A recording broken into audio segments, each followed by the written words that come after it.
अस्सलामुअलैकुम, मैं हूँ रुकैया। आप देख रहे हैं प्यारी रुकैया का किचन। आज मैं आपके साथ सुपर सॉफ्ट मोइस्ट और इंतहाई रुई की तरह सॉफ्ट और मॉइस्चर से भरा हुआ सुपर मोइस्ट है ना चॉकलेट स्पॉन्ज केक की रेसिपी शेयर कर रही हूँ। जो बड़ी बड़ी बेकरीज़ में जो चॉकलेट केक बनते हैं उनके अंदर यही स्पॉन्ज जो है वो यूज़ हो रहा होता है, लेकिन इसके अंदर मॉइस्चर कैसे रहता है, इतना मॉइस्ट कैसे रहता है, वो भी ट्रिक आपके साथ शेयर कर रही हूँ। इसके इंग्रेडिएंट्स और मेथड का बहुत ध्यान रखिएगा। ये 3 पॉइंट का चॉकलेट केक बनेगा इससे, और आप लोग इसे 15 दिन के लिए फ्रिज में रख सकते हैं, यहाँ तक कि 3 दिन के लिए रूम टेम्परेचर पर भी रख सकते हैं। ये इतना ज़बरदस्त और मॉइस्चर इसके अंदर ही रहेगा।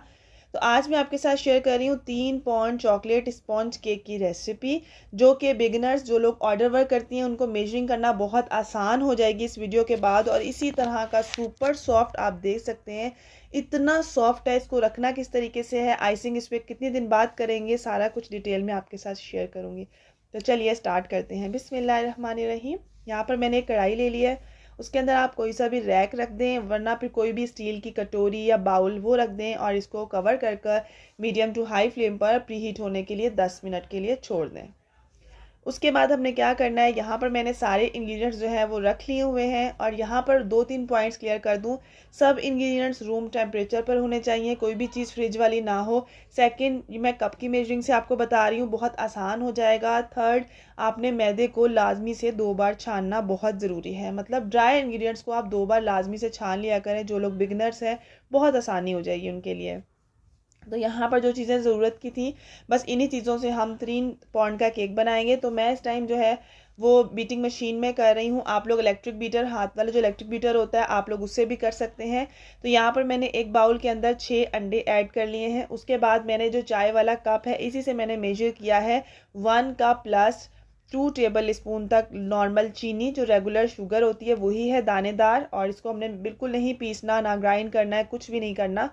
ये नॉर्मल बेसिक स्पॉन्ज की रेसिपी ही शेयर कर रही हूँ। इतनी आसान है ना बेकिंग लाइफ, लेकिन आप लोगों को कई रेसिपीज़ जो है ना, जब आप बनाना शुरू करेंगे ना, तो इंशाल्लाह आप लोगों को बहुत आसान लगेगी। तो मेरी जो बेकिंग लाइफ है वो तो बहुत आसान है। ये सारी टिप्स एंड ट्रिक्स आप लोगों के साथ शेयर कर रही हूँ। तो यहाँ पर अंडे और चीनी को हमने अच्छे तरीके से बीट कर लेना है। पहले स्लो स्पीड पर मैंने चलाया 1 मिनट के लिए, मीडियम पर 2 मिनट के लिए, उसके बाद हमने फुल स्पीड पर इसको चला दिया तकरीबन 8 मिनट के लिए। 6 अंडे इसके अंदर यूज़ हुए हैं। 1 cup plus 2 table spoon sugar है, दानेदार शुगर। जब ये अच्छा सा फ्लफ़ी हो जाएगा, लाइट वेट हो जाएगा, कलर चेंज हो जाएगा, तो स्टिफ सी पीक आ जाती है ना हल्की सी, उस तरीके से हो जाएगा, तो हम लोग इसको जो है ना वो रोक देंगे मशीन को। आप इलेक्ट्रिक बीटर से करोगे ना तो उसमें 8 से 9 मिनट भी लग सकते हैं, 1 मिनट ज़्यादा लगता है इलेक्ट्रिक बीटर की मशीन से ना। तो यहाँ पर जो है ये फ्लफ़ी हो रहे हैं अंडे, और अगर आप लोग ग्राम्स में देखेंगे तो इसमें 120 ग्राम जो है ना वो शुगर है।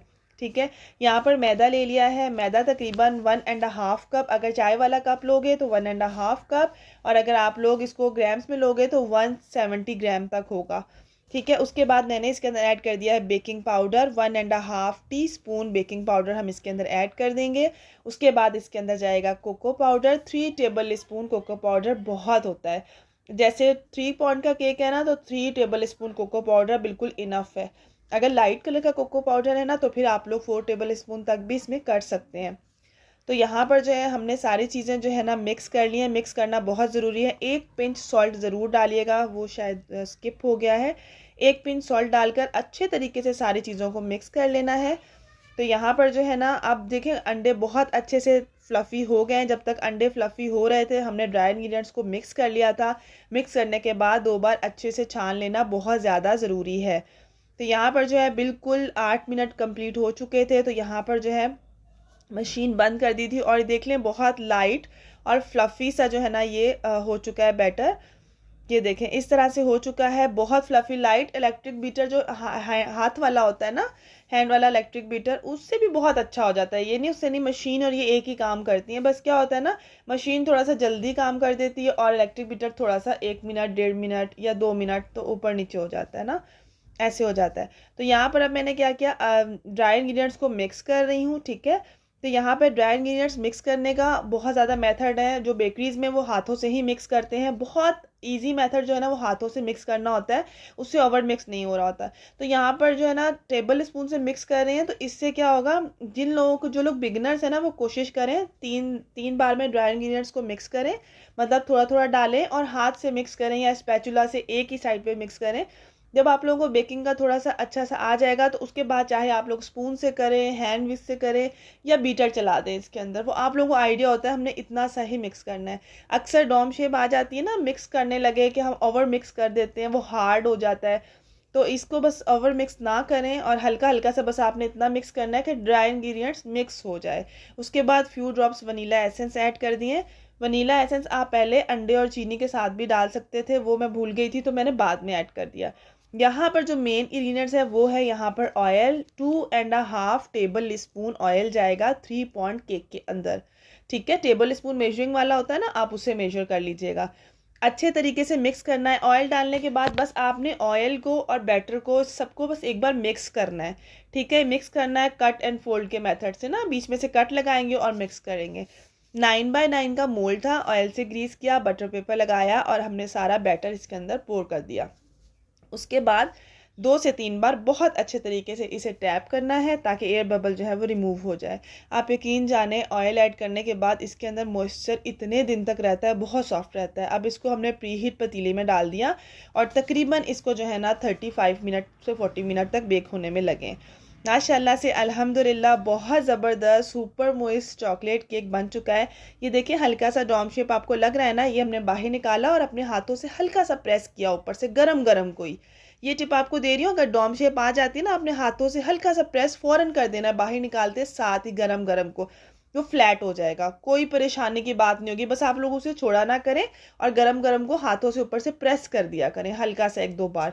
तो ये देखें माशाल्लाह से अल्हम्दुलिल्लाह बहुत ज़बरदस्त है। इसे मैंने इसी तरह जस्ट 1-2 मिनट गुजरे थे, क्लिंग रैप में रैप किया, शॉपर में डाला और इसे हमने आराम से पहले रूम टेम्परेचर पे रखा। जब नॉर्मल हो गया तो इसे फ्रिज में रख दिया। आप चाहें तो सेकंड डे जो है ना आप इसको इजीली जो है ना क्रीम वर्क कर सकते हैं। यहाँ पर मैंने वो केक बन चुका था और साथ में मैं उसको फ्रिज में रखने से पहले दूसरा वनीला केक भी बना रही हूँ, इसकी रेसिपी भी आपके साथ शेयर करूँगी। दोनों केक जो है ना वो बर्थडे केक के थे और 3 पाउंड के थे। इसकी रेसिपी मैं जल्द आपके साथ शेयर करूँगी इंशाल्लाह ताला। मिलते हैं न्यू रेसिपी के साथ। अल्लाह हाफिज़।